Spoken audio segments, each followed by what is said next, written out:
Classroom in a slum. Poem का जैसा कि नाम से ही समझ में आ रहा है, आप सभी कभी किसी स्लम में गए? स्लम एरिया में, स्लम समझते हैं? स्लम जो मलिन बस्तियां होती हैं, झुग्गी झोपड़ी, तो ऐसी मलिन बस्तियों के एक प्राथमिक एलिमेंट्री, प्राथमिक मतलब जहां नर्सरी से 5th क्लास तक का स्कूल जो होता है, that is called elementary school. So ऐसे प्राथमिक स्कूल की एक कक्षा है। प्राइमरी स्कूल कितने बच्चों ने देखे हैं? अब तो जो प्राथमिक पाठशालाएं हैं उनके हालात बहुत सुधर गए हैं, लेकिन अभी भी बहुत सारे स्कूल ऐसे हैं जिनके हालात इतने खराब हैं कि वहां पर पढ़ना तो दूर की बात है, आप बैठने के बारे में भी नहीं सोच पाएंगे। ऐसी स्थिति उन कक्षाओं की है। और देखिए किसी भी समाज में ये जो कविता लिखी है स्टीफन स्पेंडर ने, वो ये लिखी है कि जैसे हमारा, हम भारत की ही बात करें तो इंडिया के अंदर ज्यादातर जो पॉपुलेशन है वो या तो मिडिल क्लास है या बिलो पॉवर्टी लाइन वाली, जो बीपीएल कार्ड वाले है। जो मतलब ये मिडिल क्लास है और बिलो पॉवर्टी लाइन है, इनके जो बच्चे हैं, मैं स्पेशली बात कर रहे हैं यहाँ पे स्टीफन स्पेंडर और हम भी, जो बिलो पॉवर्टी लाइन वाले हैं, स्लम तो उसी में आएंगे ना, तो बिलो पॉवर्टी लाइन वालों की संख्या, तादाद बहुत ज्यादा है। अब जाहिर सी बात है, वहां पर बच्चे जन्म लेते हैं, बड़े होते हैं और कुछ ऐसे सपने देखते हैं जो सपने मिडिल क्लास या हायर सोसाइटी जो है वो देख रही होती है। और उन सपनों को दिखाता कौन है? उन सपनों को दिखाने का काम करते हैं स्कूल। स्कूल के अंदर जो किताबें हैं, किताबें, नक्शे, मानचित्र और भी बहुत सारी स्कूल के अंदर जो प्रेजेंट की जाने वाली चीजें हैं, तो वो सभी चीजें इन बच्चों को ऐसे सपने दिखाती हैं जो प्रैक्टिकली ऑल ऑफ सडन बिना मेहनत किए पूरे हो जाना संभव नहीं होता। तो होता क्या है कि ये बच्चे जब ऐसे सपने देखते हैं और बड़े हो जाते हैं, तो ये समाज में एक समाज का ऐसा हिस्सा बन जाते हैं जिसे पैसा चाहिए, बाय हुक बाय क्रूक, कैसे भी करके जिसे पैसा चाहिए, क्योंकि उसे उन सपनों को जीना है। सॉरी, हर एक ढंग से। और यदि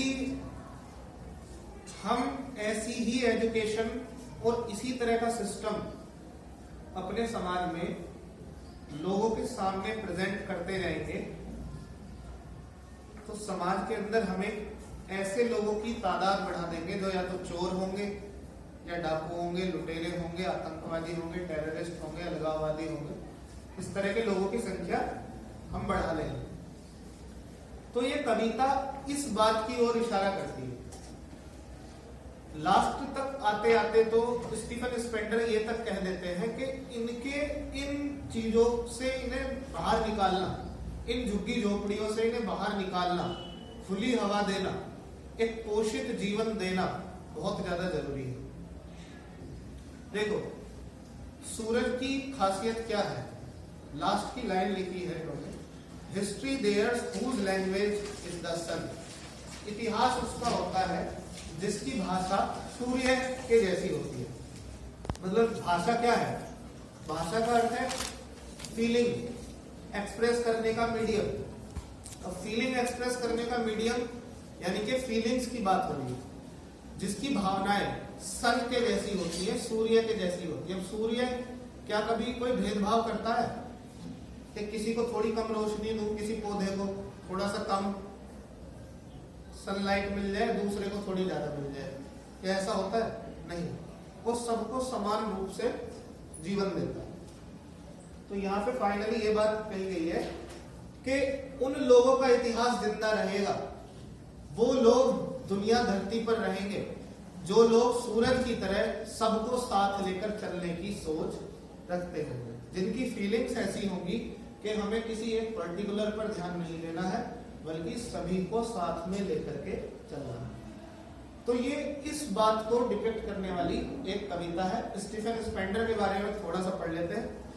Stephen Spender 1909 to 1995 was an English poet and an essayist. Stephen Spender क्या थे? एक इंग्लिश पोएट थे, अंग्रेजी भाषा के जाने वाले कवि थे, लेकिन कवि होने से कहीं ज्यादा ये निबंधकार थे, निबंध लिखते थे। और इनके निबंध लिखने की जो शैली है, उस शैली का प्रभाव, उस स्टाइल ऑफ डिक्शन का प्रभाव इनकी कविताओं में भी नजर आता है। ही लेफ्ट यूनिवर्सिटी कॉलेज, उन्होंने यूनिवर्सिटी कॉलेज छोड़ा, Oxford, without taking a degree, मतलब बिना डिग्री के बीच में पढ़ाई इन्होंने ऑक्सफोर्ड यूनिवर्सिटी कॉलेज की छोड़ दी थी। And went to Berlin in 1930, और 1930 में कहा चले गए? बर्लिन चले गए। Spender took a keen interest in politics, बाद में इन्होंने बहुत गहन रुचि ली राजनीति में। And declared himself to be a socialist, और उन्होंने अपने आप को एक सोशलिस्ट, एक सामाजिक कार्यकर्ता घोषित कर दिया। एंड पैसिफिस्ट, और इसके साथ साथ एक शांति दूत के रूप में अपने आप को प्रेजेंट किया समाज के सामने कि देखिए भाई, मैं सब जगह क्या चाहता हूँ? शांति चाहता हूँ, और मैं इसी उद्देश्य के साथ अपना जीवन बिताऊंगा कि मुझे लोगों को, समाज को ऐसा बनाना है जहां पर क्या मौजूद हो? शांति। तो अपने आप को एक शांति दूत घोषित कर दिया। Books by Spender include poems of dedication, the edge of being, the creative element. मतलब ये 3 किताबें इनकी स्पेंडर की लिखी हुई है। Poems of dedication, the edge of being, the creative element, ये 3 नाम है किताबों के। The struggle of the modern, ये भी नाम है किताब का। एंड एन ऑटोबायोग्राफी, और उन्होंने अपनी एक आत्मकथा भी लिखी है। वर्ल्ड विद इन वर्ल्ड, ये भी एक इनकी किताब का नाम है। In an elementary school classroom in a slum, और एक ये भी इनकी कविता संग्रह है, an elementary school classroom in a slum. He has concentrated on themes of social injustice, इनकी जितने भी इन्होंने किताबें, कहानी, निबंध, पोएट्री, जो भी कुछ इन्होंने लिखा है, उस सब की एक फोकल थीम, एक केंद्रीय भाव जो रहा है, वो रहा सोशल इनजस्टिस, एक सामाजिक अन्याय। सामाजिक अन्याय कैसे होता है? सामाजिक अन्याय का मतलब है कि देखिए, हमारी गवर्नमेंट सुविधाएं दे रही है, सारी सुविधाएं, सरकारी अस्पताल खुले हैं सरकारी अस्पताल, लेकिन क्या इलाज सबको मिल रहा है? जिस आम से आम, गरीब से गरीब आदमी तक गवर्नमेंट की पहुंच होनी चाहिए, क्या वहां तक सुविधा पहुंच पाती है? तो सुविधाओं का आनंद कौन ले रहे हैं? या तो हाई सोसाइटी या थोड़ा अपर मिडिल क्लास। उसके नीचे जब आप जाएंगे तो वहां बहुत कुछ छनने के बाद में, बहुत जब थोड़ा कुछ रह जाता है तो वो पहुंचता है। तो सोशल इनजस्टिस के खिलाफ, एक सामाजिक जो अन्याय है, उस अन्याय के खिलाफ इन्होंने उसको थीम बनाकर लिखा है। एंड क्लास इनइक्वालिटी, और जो वर्ग भेद है, वर्गों में जो समानता है, असमानता है, इनइक्वालिटी है। वर्ग भेद कैसे? कि अगर यहाँ पे मान लीजिए हमारे क्लास में, हालांकि ऐसा हमारी क्लास में तो नहीं होता है, सतपाल भैया आ जाते हैं, सीमा आंटी आ जाती है, या गुरमीत भैया आ जाते हैं, तो आप सबका कैसा एक वो रहता है, मतलब एटीट्यूड आपका कैसा रहता है? यस, यहाँ से बाहर जाइए, एक रिक्शा वाले से जब आप बात करते हैं तो आपका एटीट्यूड कैसा रहता है? या आप कूड़ा उठाने वाले जो आपके यहाँ आते हैं उनसे बात करते हैं, आपका एटीट्यूड कैसा रहता है? और मान लीजिए आपके जो सभासद हैं, वो तो सबसे छोटी चीज इकाई हो गई, मैं मंत्री संतरी की बात नहीं कर रहा। सभासद आ रहे हैं, उनके साथ आप कैसे बात करोगे? फिर यहाँ बड़े सर आ रहे हैं, उनके साथ आप कैसे बात करोगे? तो एक क्लास इक्वालिटी हमारे ब्रेन में रहती है, जबकि है तो सभी इंसान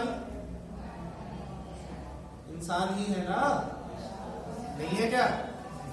तो एक हमने क्लास बनाई हुई है, ये हायर क्लास है, अपर मिडिल क्लास है, फिर मिडिल क्लास है, लोअर मिडिल क्लास है, और ये बिलो पुअर्टी, ये पुअर्टी लाइन है, ये बिलो पुअर्टी लाइन है। तो एक क्लास हमने बनाई है और उसके साथ हम वैसे ही बिहेव करते हैं, वैसे ही डील करते हैं, जो कि नहीं होना चाहिए।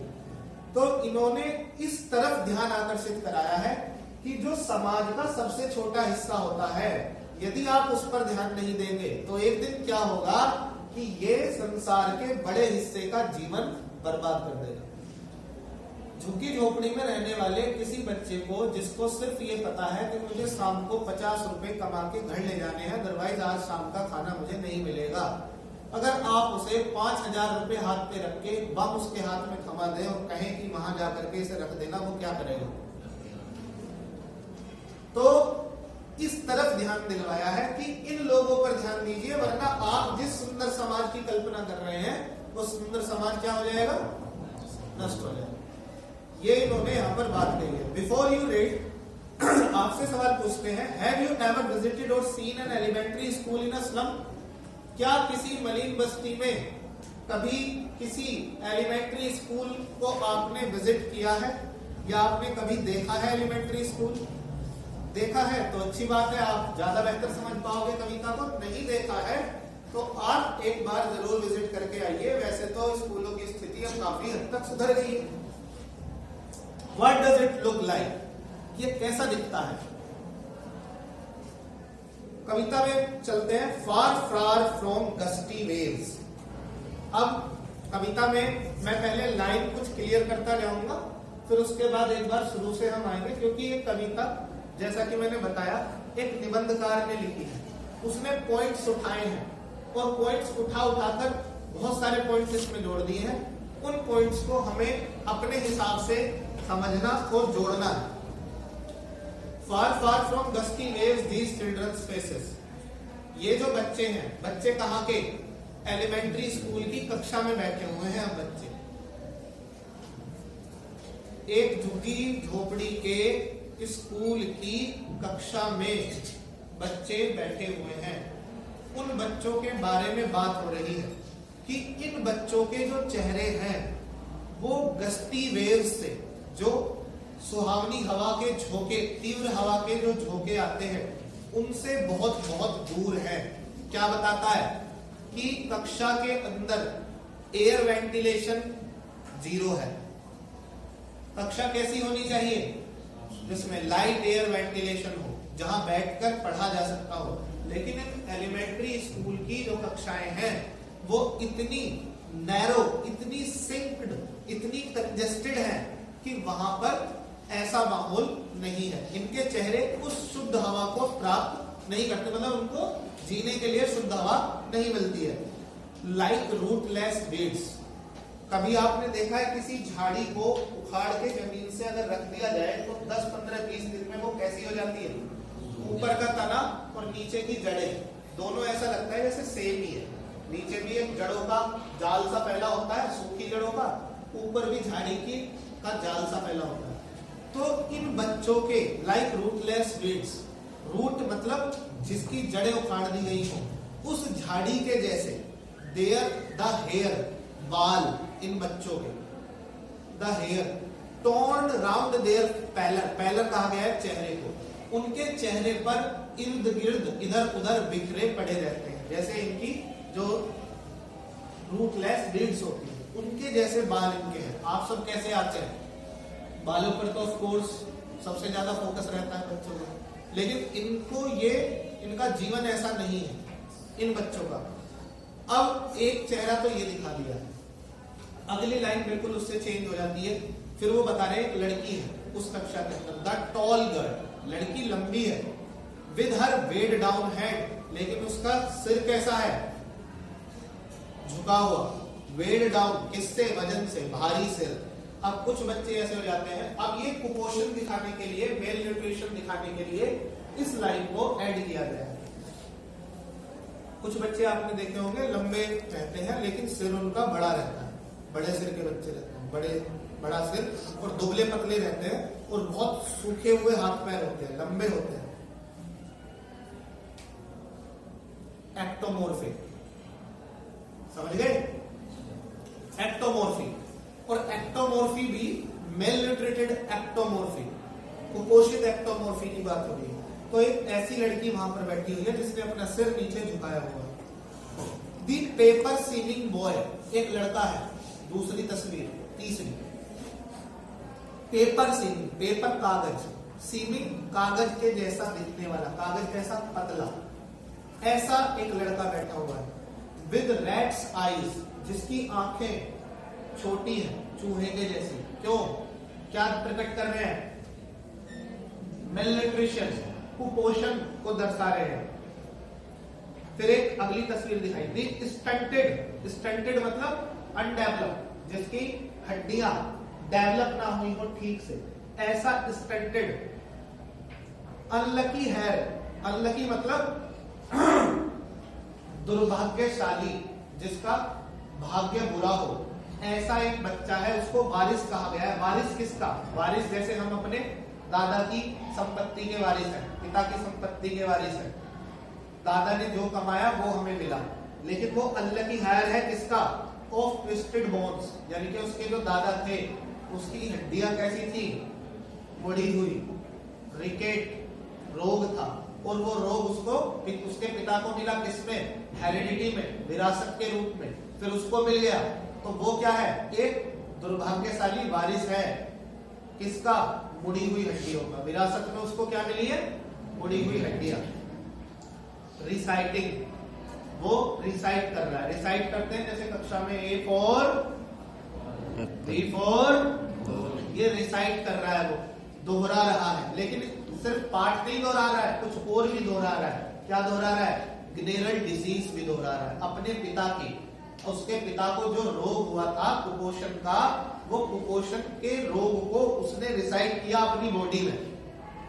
और उसके साथ साथ दो चीजें, मतलब रिसाइट जो वर्ब इस्तेमाल किए, दो चीजों के लिए किए। अ फादर्स ग्नेरल डिजीज, अपने पिता की कुपोषण की बीमारी को दोहरा रहा है, और हिज लेसन, अपना पाठ भी दोहरा रहा है। और कहां पर बैठा हुआ है? फ्रॉम हिज डेस्क, अपनी पढ़त जो भी कक्षा में उसकी डेस्क है वहां से। तो एक तस्वीर ये थी। अब एक और तस्वीर उसी कक्षा की। At back of the dim class, dim मतलब जहां रोशनी मध्यम। अगर यहाँ से मैं आपको उठा के किसी कोने वाली, वहां उधर जैसे क्लास है हमारी, और वहां पे बल्ब ना लगे हो, अंधेरा सा कर दिया जाए, वहां पढ़ने में मन लगेगा या यहाँ पढ़ने में मन लगेगा? क्यों? क्योंकि लाइट की, प्रकाश का अपना महत्व है, लाइट की अपनी इंपॉर्टेंस होती है। जहां प्रकाश प्रचुर मात्रा में होता है, भरपूर होता है, एम्पल होता है, वहां पर हमारे आंखों को ज्यादा मेहनत नहीं करनी पड़ती है, जिससे हमें जल्दी थकान नहीं होती है। उदासी भी क्रिएट करता है, मन में हताशा और निराशा भी क्रिएट करता है अंधकार। इसीलिए कहते हैं अंधकार में नहीं बैठना चाहिए, अंधेरे में नहीं बैठना चाहिए। तो अब ये कक्षा लेकिन कैसी है? At back of the dim class, एक तो पहले से ही डिम है, रोशनी। डिम क्लास मतलब जिसके अंदर अंधकार है, उसमें भी एक बच्चा बैठा हुआ है। कहां? बैक, सबसे पीछे, जहां रोशनी का सवाल नहीं है। So at back of the dim class one unnoted, एक बच्चा बैठा हुआ है। अननोटेड क्यों कहा? कि उस पर कोई ध्यान ही नहीं दे रहा, उसका पता ही नहीं है किसी को कि कोई वहां बैठा हुआ है। वन अननोटेड, स्वीट, प्यारा, और एक यंग, किशोर बालक है। His eyes live in a dream, उसकी आंखें, वो बैठा है आराम से पीछे, पढ़ाई वढ़ाई तो कुछ है नहीं, उसकी आंखें सपना जी रही हैं, एक स्वप्न देख रही है। क्या सपना देख रही है? ऑफ स्क्विरल्स गेम, गिलहरी के खेल का सपना देख रही है। गिलहरी कहां खेल रही है? इन ट्री रूम, जो पेड़ की खोखल होती है, खोखला हिस्सा पेड़ का, उसमें जिसमें गिलहरी ने घर बनाया है, तो उसका सपना जी रहा है वो लड़का। अदर देन दिस, इस जगह से, जो ये जगह है, दिस जगह जो है, अदर देन मतलब उसकी अपेक्षा बिल्कुल अलग, इस जगह की अपेक्षा बिल्कुल अलग। स्क्वायरल क्या है?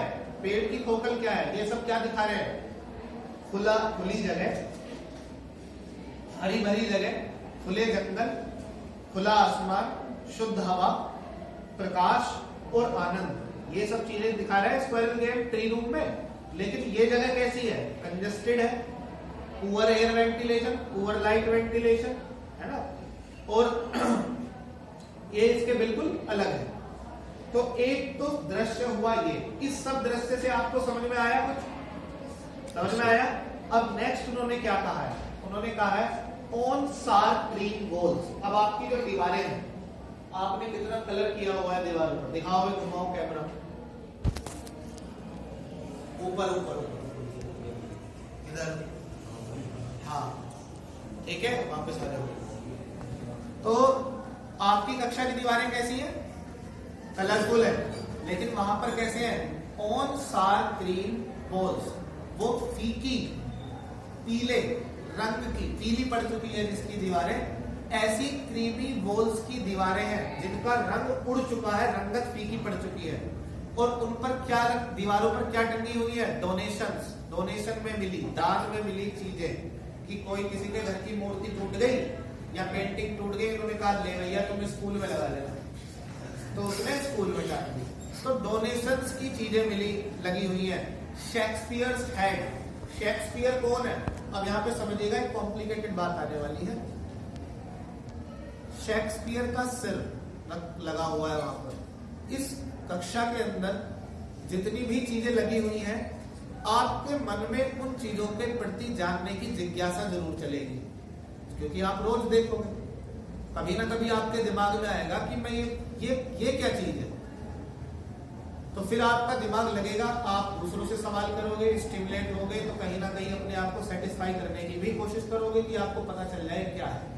तो वहां दीवार पर लगा हुआ है शेक्सपियर का सिर। बच्चे पूछेंगे शेक्सपियर कौन है, शेक्सपियर एक रोमांटिक पोएट है, जिन्होंने रोमांस के बारे में लिखा है, प्रेम के बारे में लिखा है, लव के बारे में लिखा है। तो अब बच्चे उसके बारे में सवाल करेंगे कि ये शेक्सपियर का जो सिर लगा हुआ है, इनकी कविताएं वो कक्षा में पढ़ेंगे, और जब वो कविताएं पढ़ेंगे, लव के बारे में जब वो पढ़ेंगे, तो जाहिर सी बात है, एक बच्चे की जिसके माता पिता को समय नहीं है बच्चे को प्रेम देने के लिए, जिसे समाज से प्रेम नहीं मिला है, तो उसके लिए वो एक क्या बन जाएगा कि कैसे भी करके वो ऐसी स्थितियां पैदा करे जिससे लोग उसको भी पसंद करें, और वो समाज में देखेगा कि लोग किसको पसंद करते हैं, जिसके पास पैसा है, धन होता है, और वो गलत तरीकों से, है ना, अनराइटियस मीन्स से धन को कमाने की कोशिश करेगा, ताकि लोग उसको भी प्यार करने लगे, हालांकि ऐसा होता नहीं है।